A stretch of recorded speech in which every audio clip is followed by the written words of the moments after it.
welcome to today's spring broadcast. Today's show is about Father's Day. My name is Tosin Oloyade. I say a very big congratulations to the fathers out there. With me today, I have a representative of the fathers, and I have Mr. Adekunle Quadri. May you introduce yourself, please? Thank you, Tosin. My name is Adekunle Quadri, aka Lasky. I live in the United States of America. I have a big family. I have 4 children and a beautiful wife. I have 2 sons and I have a beautiful daughter, 2 daughters. And I'm representing the fathers today. Thank you, Mr. Quadri, for being on the show with us today. And I say Happy Father's Day to you. Thank you so much. Well, my first question to you is, what is the significance of Father's Day? Yeah, the significance of Father's Day has to do with the fatherhood. Okay. And it has to do with parental bond, which is very, very important as a father. All right. You said you have a very big family. The other time when you were introducing yourself, how long have you been married? Yeah, I've been married for the past 15 years. Wow. Well, that's more than a decade and a half. Yeah, sure. Well, congratulations. Thank you so much. You are the best person to be here. Oh, sure. How did you feel when you had your first child? Oh, it's a day to remember. Wow. I feel so excited. Wow. I feel so beautiful inside. I can remember the day when the doctor told me, oh, you have a son. I went straight home. I sat down and I was looking at myself and I was asking myself, are you now a father? Lord have mercy. You didn't believe it. I can't believe my eyes. Well, that's a mini you. It's a very lovely day. A day I will never forget in my life.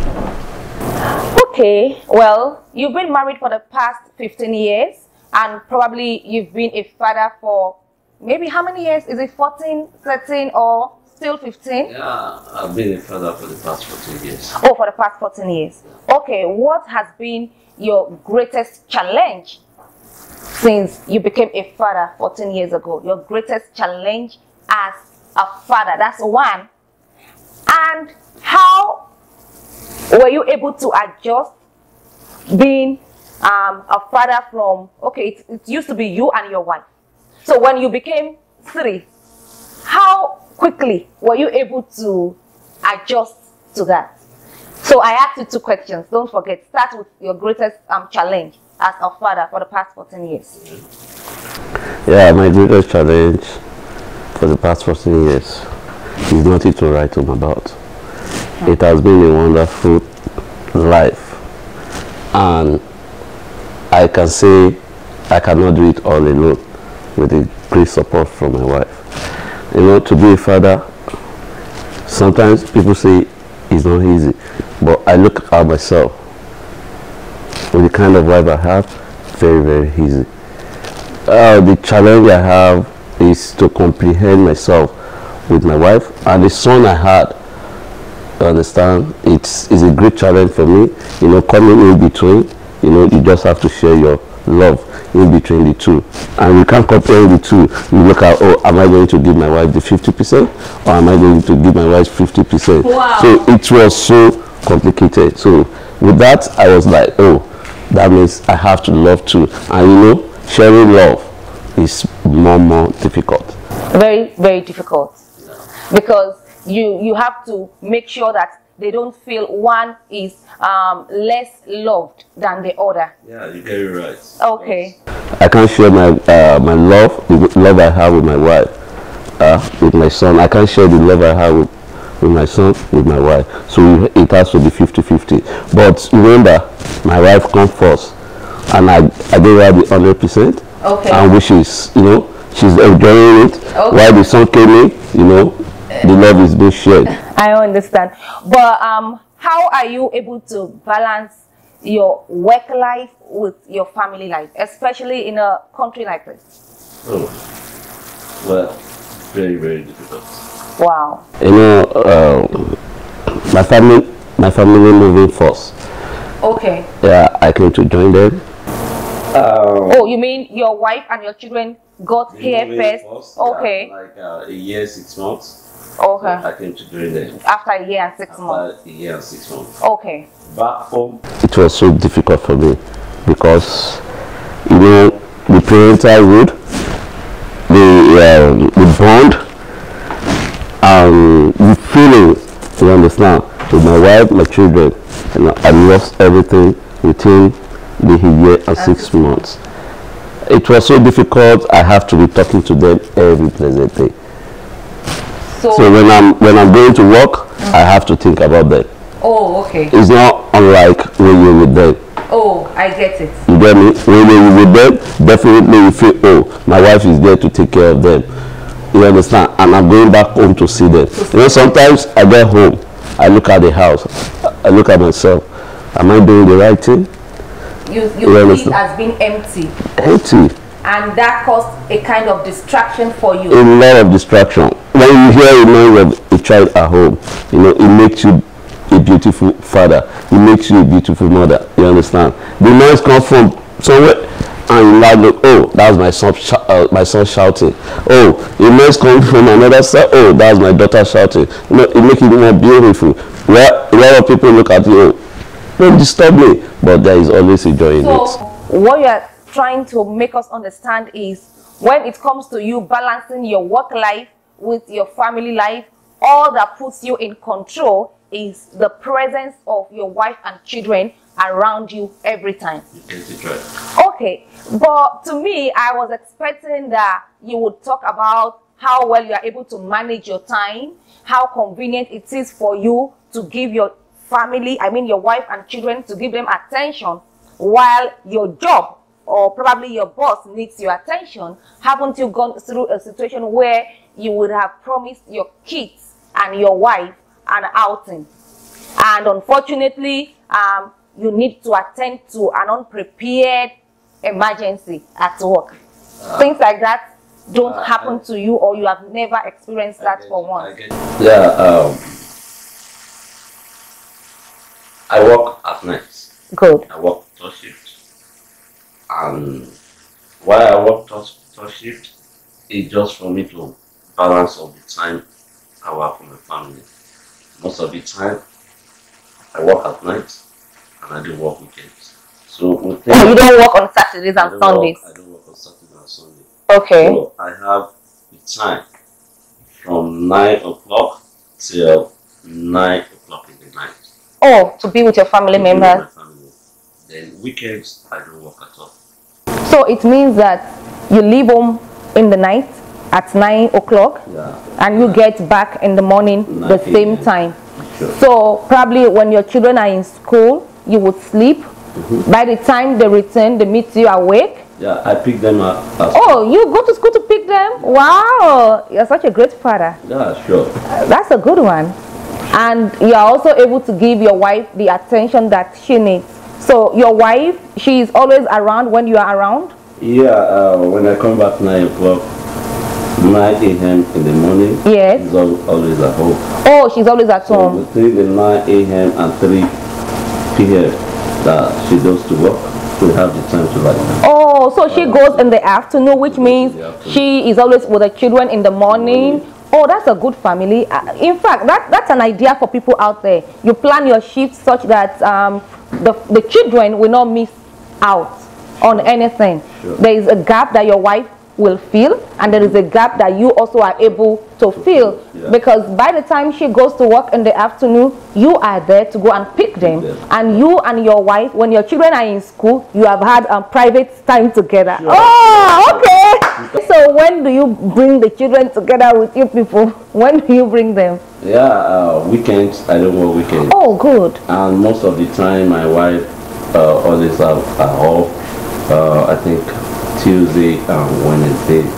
Okay. She doesn't go to work on Tuesday and Wednesday, so we have 2 days to be together before I go to work. Okay, so as a family, you, your wife, your children, you have Tuesdays and Wednesdays to be together as a family. Sure. And on other days, in the afternoon till evening, you are with the children. Sure. Or your wife comes in at night to sleep with them, and in the morning she takes them to school. Sure. Okay, that's a good one. And I think that's something for people out there to also look into, I mean, to consider doing. Yeah, it is a very good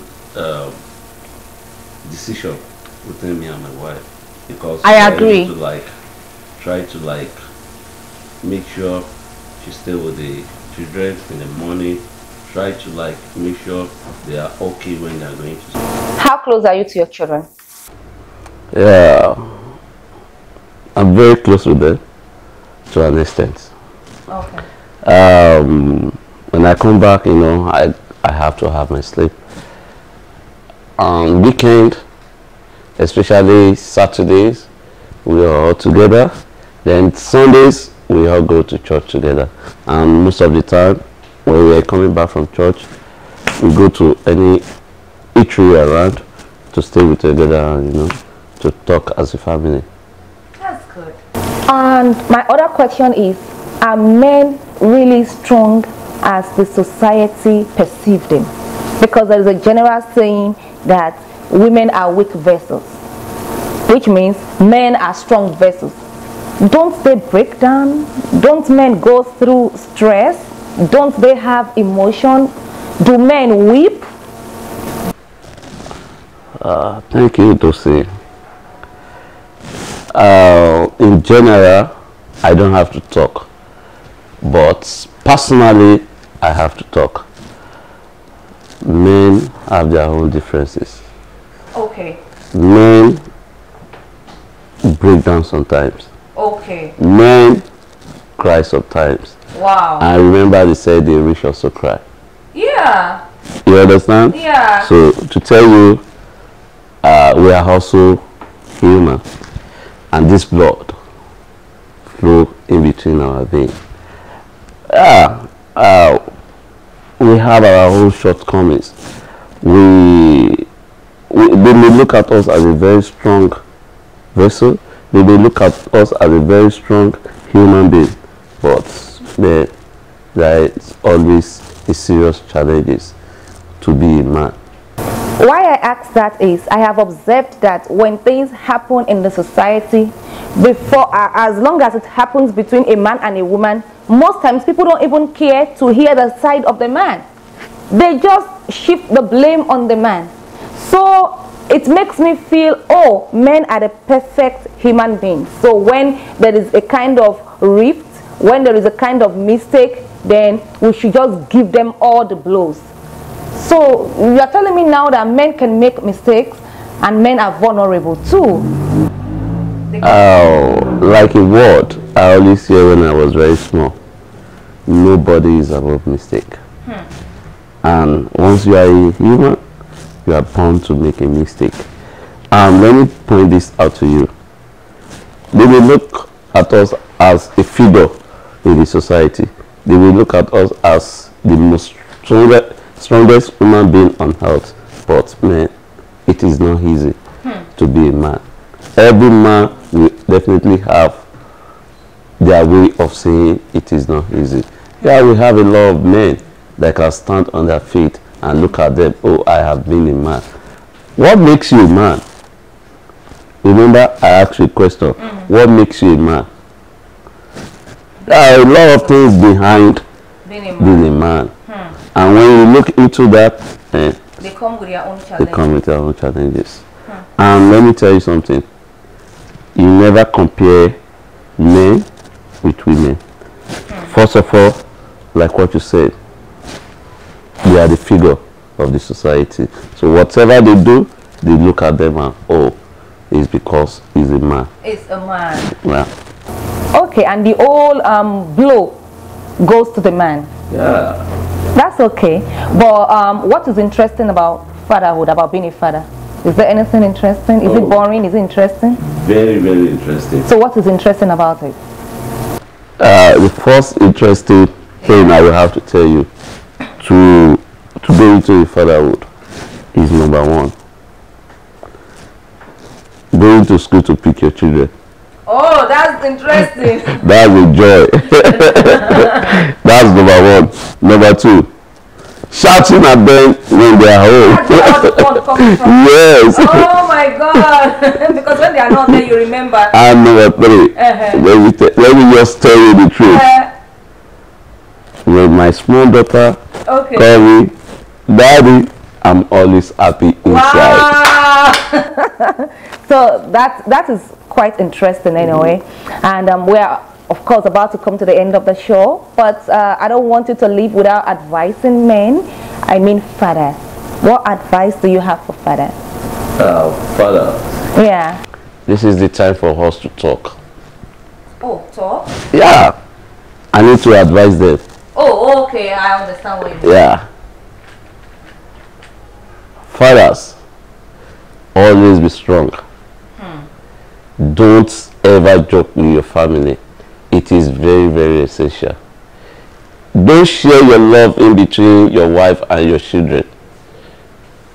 The wife comes first and the children come second. Okay. But let me tell you something. To be a father is not a big job. You just have to remain hardworking. Number 1, be courageous. Number 2, and stand fit in whatever you do. And always consider this as number 1. Fatherhood is a very essential role that you and I have to have as a father. Thank you so much, Mr. Quadri. It's been a wonderful thing having you on the show.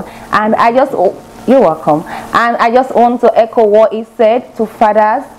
Stay strong, stay courageous. He said it, that men are prone to breaking down. They also go through stress. But no matter what, be strong for your family. Because when you are not there for your family, things may go haywire. Your family needs you, your wife, your children, they are looking up to you. And happy Father's Day to all the fathers out there. I love you all. Thank you for watching Dre Spring Broadcast, everybody. Bye for now.